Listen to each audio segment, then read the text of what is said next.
From being abused and abandoned as a child, Anna Karina managed to become a major success story. She finally found love in the arms of director Jean-Luc Godard. And despite the fact that they were toxic and divorced, Godard still remained in Karina's heart until the day she passed away. Karina had a terrible start in life. Anna Karina was born a native of Solbjerg, a suburb of Denmark's second city, Aarhus. Her mother was a small businesswoman who ran a dress shop while her father left the family after Anna was born. Because of her mother's failing business and no father figure to support her, Anna had a really unhappy childhood, which she partly spent in foster care. She lived with her maternal grandparents for 3 years, then spent the next 4 years in foster care before she was finally picked up to live with her mother again. Anna revealed that her childhood felt like an ongoing feeling of terribly wanting to be loved. But even after living with her mother, Anna's life didn't get any better, and she even made numerous attempts to run away from home. It was worse when her mother remarried because her stepfather was abusive and would do many inappropriate things to Anna. At age 14, Anna Karina began her career in Denmark, where she sang in cabarets and worked as a model playing in commercials. Eventually, she appeared in a Danish short film, which won a prize at Cannes. In 1958, after a fight with her mother, she decided to leave for Paris on foot and start a new life. Bea was 17 when she arrived in Paris, with only 10,000 francs or around $11,000, and unable to speak French. One day while sitting at the Café Les Deux Margots, she was approached by a woman from an advertisement agency who asked her to take some photos. She began to work as a model and eventually became successful, posing for several magazines, including Elle. Anne even had the chance of meeting Pierre Cardin and Coco Chanel.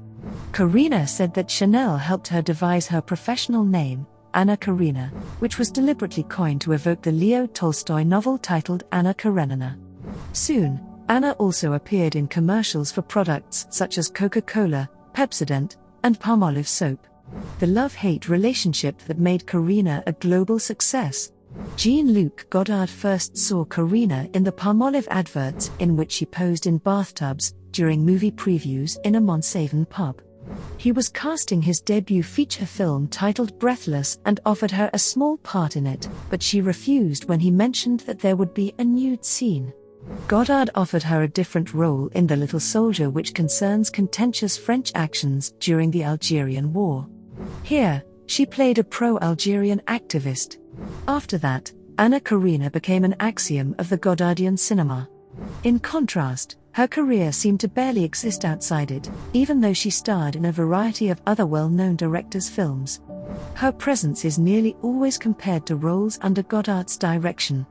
It was clear from the release in 1961 of A Woman is a Woman of Godard's widescreen, a color homage to MGM musicals of the 50s, that he was besotted with her, and they got married later that same year. Eventually, Karina served as a cinematic muse to Godard, appearing in his films, including Alphaville, Band Apart, and Pierrot le Fou, during their 5-year marriage. Karina liked being the muse. She even told Shan Brooks of The Guardian in 2016 that she couldn't perceive not being honored by the public. The couple became one of the most celebrated pairings of the 1960s. A writer for Filmmaker magazine described their work as the most influential body of work in the history of cinema. Despite the critical success, their relationship behind the scenes was horrible. They fought on film sets. Karina fell mysteriously ill several times, and Godard was often absent on sets. Their relationship was so toxic, Godard even made a film from this period titled Contempt. The film, which does not feature Karina, is said to be based on their difficult relationship. Later in life, Anna finally decided to talk about her relationship with Godard, saying that it was all very exciting from the beginning.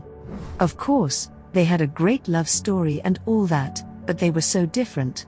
Godard was 10 years older than Anna. To her, he was very strange. He would go away and come back 3 weeks later.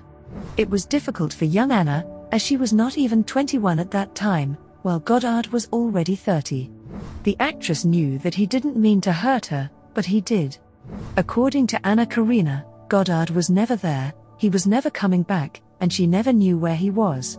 Karina's and Godard's relationship was a classic example of a male auteur constructing his personal universe and constructing his wife's persona to fit or perform within that universe.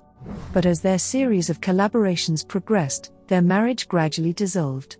Piero Le Fou saw the end of the love affair as the petty thieves Karina and Belmondo bicker in the south of France, entertaining American troops with a sketch on the war in Vietnam, with Karina playing a Vietnamese peasant.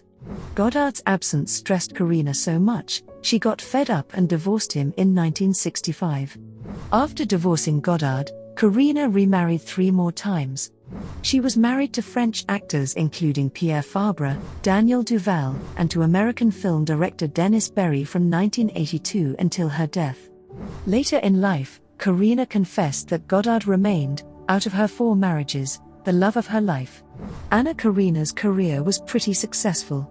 As Angela in A Woman is a Woman, Karina's role was as an unattached striptease dancer who wishes to have a child and daydreams about appearing in MGM musicals.